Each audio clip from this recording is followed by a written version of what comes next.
Welcome to bachelors kitchen. இன்னைக்கு என்ன special recipe அப்படின்னு பார்த்தீங்கன்னா, ரொம்பவே சிம்பிளாக ஈஸியாக செய்யக்கூடிய ஒரு ஸ்வீட் ரெசிபி தாங்க செய்ய போகிறோம். பெரிய நெல்லிக்காயை வச்சு நம்ம இன்னைக்கு சிம்பிளாக ஒரு அல்வா தாங்க செய்ய போகிறோம்.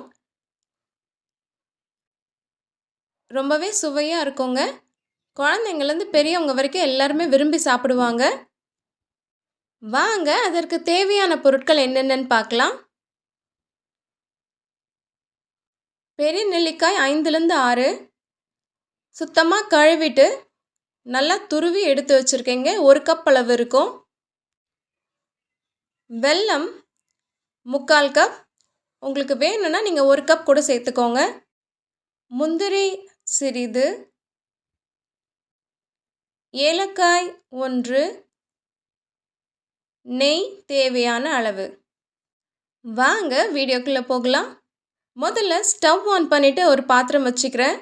1 கிளாஸ் போல் நான் தண்ணி உள்ளே சேர்த்துட்டு எடுத்து வச்சுருக்கக்கூடிய 3/4 கப் வெல்லத்தை சேர்த்துக்கிறேன். வெல்லம் நமக்கு பாகுபதம் தேவையில்லைங்க. வெல்லம் நல்லா கரைஞ்சி வந்தாலே போதுமானது.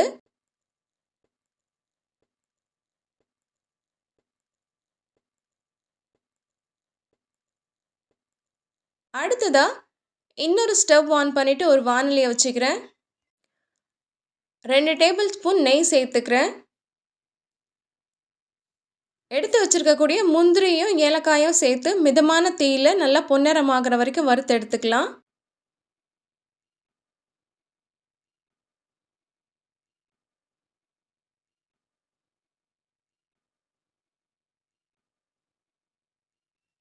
மீதம் இருக்கக்கூடிய நெய்யில் 1 கப் அளவு நெல்லிக்காய் துருவல் வச்சுருக்கேன் இல்லைங்களா, அதை சேர்த்துக்கிறேன்.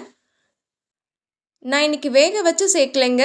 அப்படியே நெல்லிக்காயை துருவி அப்படியே துருவலாக தான் சேர்த்து வதக்கி தான் நான் இன்றைக்கி அல்வா செய்ய போகிறேன். நீங்கள் இட்லி பாத்திரத்தில் ஒரு 10 நிமிஷம் வேக வச்சு எடுத்துகிட்டு ஆற வச்சு மிக்சியில் அரைச்சும் நீங்கள் செய்யலாம். கிட்டத்தட்ட 2த்துக்குமே டைம் ஒரே மாதிரி தாங்க இருக்கும்.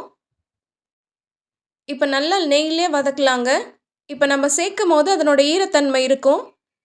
இது நெய்யில் நல்லா வதக்கும் போது நமக்கு ஈரப்பதமெல்லாம் போயிட்டு நல்லா வதங்கி வருங்க. இப்போ ஒரு 5 நிமிஷம் போல் ஆயிடுச்சு. நல்லா வதக்கிட்டே இருக்க பாருங்கள். நம்ம முன்னாடி சேர்க்கும் போது இருந்த அந்த ஈரப்பதம் இப்போ அந்தளவுக்கு இல்லை. இன்னும் கொஞ்சம் நேரம் வதக்கணும். லேசாக நிறம் மாறி வரணுங்க.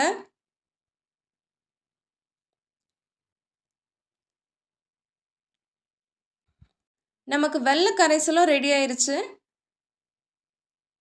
அதை ஸ்டவ் ஆஃப் பண்ணிவிட்டு இது ஒரு ஓரமாக இருக்கட்டும். இப்போ நல்ல நிறம் மாற ஆரம்பிச்சிருக்கு. இன்னும் 2 நிமிஷம் நல்லா வதக்கிட்டு அடுத்ததாக வெள்ளை கரைசலை இதனோட சேர்த்துக்கலாம். சேர்த்துட்டு நல்லா கலந்து விட்டு ஒரு 5 நிமிஷத்துக்கு மூடி போட்டு விட்டுறலாம். இடையில கொஞ்சம் கிண்டி விட்டுக்கலாங்க.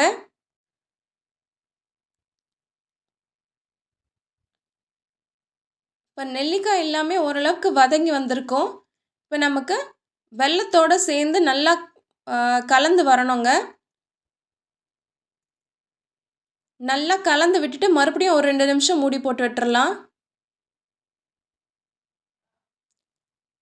இப்போ பாருங்கள், வெல்லத்தோட நெல்லிக்காயும் சேர்ந்து ஒன்று போல் நல்லா கலந்து வருது.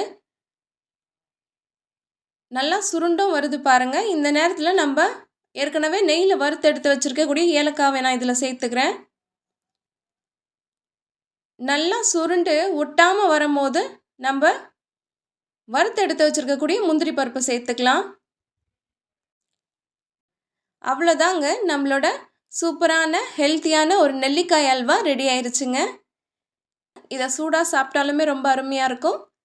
ஆற வச்சு சாப்பிட்டாலுமே டேஸ்ட் ரொம்ப நல்லா இருக்குங்க. இந்த டிஷ்ஷை செஞ்சு பாருங்கள்.